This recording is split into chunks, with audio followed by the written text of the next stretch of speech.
So, like I say, a lot to unpick. We can speak to Yaakov Katz, former editor of the Jerusalem Post and senior fellow at the Jewish People Policy Institute. And Yaakov, you wrote While Israel Slept, a book documenting the intelligence and strategic failures of the Israeli government that enabled the October 7th attacks. I just wonder, for our audience, that is the Israeli government has now unanimously approved a no-confidence vote against the Attorney General. Just help us to understand what that means for Israel and the direction of travel for Benjamin Netanyahu's government. Well, we're kind of in uncharted territory, or waters for that matter, because what we're seeing is at the same time that Israel is finding itself engaged still and embroiled in a conflict. We had rockets just yesterday fired from Lebanon. There are missiles being fired from Yemen. There's still ongoing fighting in Gaza. There's now also fighting inside Israel. And this is a battle that we saw before October 7, when Netanyahu's government tried to push through their judicial overhaul, the reforms that were aimed at trying to change the balance of power between the judiciary and the executive and legislative branches in Israel. They're continuing and they're going back to it. And they're going back to it with more fervor to some extent by trying to dismiss the attorney general. It's a way to transmit and show the people, I think, that what Netanyahu wants to say is, I'm getting rid of anyone that's in my way. I am able to govern, and I need to be able to remove from power anyone who is an obstacle to my governance. At the same time, though, we can't ignore that he is under trial and his people are under investigation for the so-called Qatargate story. So there's a lot of moving pieces here, and it comes at a time that Israel is already fractured and the democratic fabric of this country is already being tested.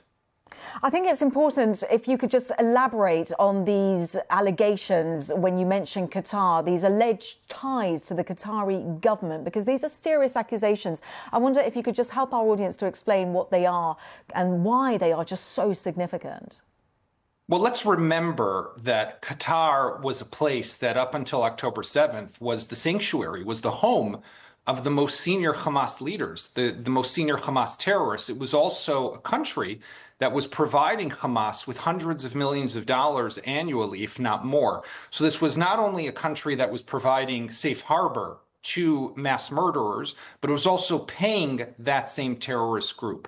But now what has come to light is that some members of Netanyahu's inner circle, some of his most senior staff who he engages with on a daily basis, some of them alongside, in addition to the work that they were providing him, whether in PR, public relations, or other, let's say, media, social media guidance and consulting, they were also apparently receiving a retainer from the Qataris. So this comes at a strange time when you think about it. On the one hand, the Qataris are paying Hamas. They are giving sanctuary to Hamas leaders.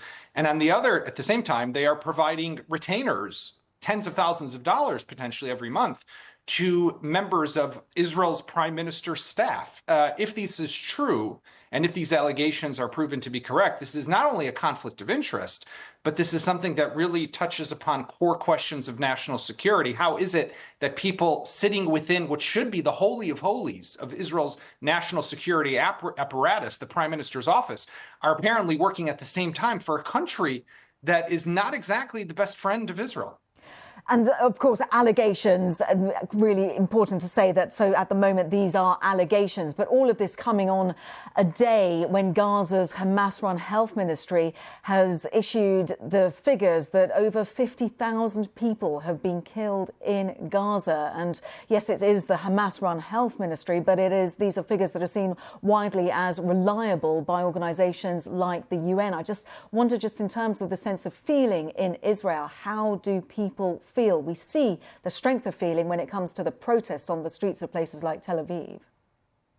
Well, you know, the Gaza Health Ministry, which is basically Hamas, this is a terrorist entity that is providing this data. It would be kind of comparing it to Al-Qaeda in the aftermath of 9/11, or ISIS when the war was being launched and the offensive against ISIS were to say what the casualty figures would be. I don't think that anyone in the world would take them at face value. But the fact is, and we can't ignore, that there is a tragedy that has befallen the Gaza Strip and the people of Gaza. You don't have to be an expert and you don't have to know the numbers to see that people have been killed, some of them civilians definitely, and lots of homes and infrastructure has been destroyed. But the question that I think we need to really ask ourselves is, why has all this happened? And the reason it has happened is because of the way that Hamas attacked Israel back on October 7th, the continued threat that it poses to Israel, but also the way that Hamas itself fights. So while we Israelis can understand and recognize the tragedy that is taking place in Gaza,